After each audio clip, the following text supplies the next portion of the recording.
మనం వెంకటాచలం వెడతాం. ఈ సహస్రదీపాలంకార సేవ చేసేటటువంటి రోడ్డులో, దక్షిణం రోడ్డులో తిరుమల నంబి దేవాలయము అని ఒక గుడి ఉంటుంది.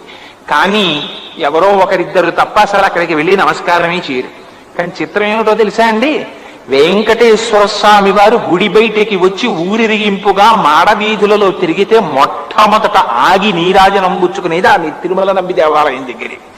ఎందుచేతో తెలుసా? ఆయన ఎంత గొప్పవారంటే తిరుమల నంబి, ఆయన కేవలం వెంకటేశ్వర స్వామి వారికి ప్రాచీన కాలంలో అభిషేకం చేయడానికి మడినీళ్లు తీసుకొచ్చేటటువంటి వాళ్ళు కూడా లేనటువంటి రోజుల్లో గురువు గారి ఆదేశం మేరకి నీళ్లు తేవడం కోసమని మహానుభావుడు బయలుదేరి పాప వినాశనం దగ్గరికి వెళ్ళి కుండతో చీకట్లో బ్రాహ్మీ ముహూర్తంలో నీళ్లు తెచ్చేవారు. తెస్తుంటే ఒక రోజున వెంకటేశ్వర స్వామి వారు ఆయన భక్తిని పరీక్షించాలనుకున్నారు.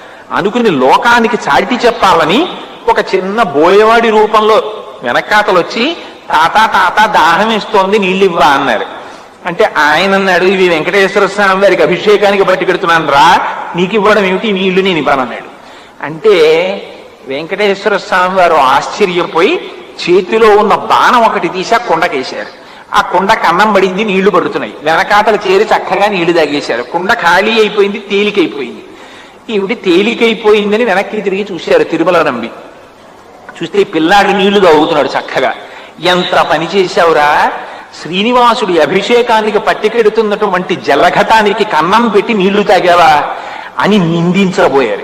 అప్పుడు ఆ పిల్లవాడు అన్నాడు, తాత బెంగెట్టుకోకు, నీకు నీళ్లు పాప వినాశనం కన్నా గొప్ప నీటిని నేను అందిస్తాను, రా ఈ పక్కనే ఉంది చూపిస్తానన్నాడు. అని ఆ కొండవాగులోకి తీసుకెళ్ళాడు. తీసుకెళ్లి ఒక బాణప్రయోగం చేస్తే ఆకాశగంగ పుట్టింది. ఆ పిల్లవాడు ఒక మాట అన్నాడు, ఇక నుంచి ఈ నీటితో నాకు అభిషేకం చెయ్యి అన్నాడు. నాకు అభిషేకం చెయ్యి అనేటప్పటికీ తిరుమల నంబికి ఆశ్చర్యం వేసింది. ఇదేంటి ఇలా అంటున్నాడు, ఏమిటి నాకు అభిషేకం చెయ్యమని అని తేరిపారి చూశారు ఆ పిల్లవాడిని. అంతర్ధానం అయిపోయాడు.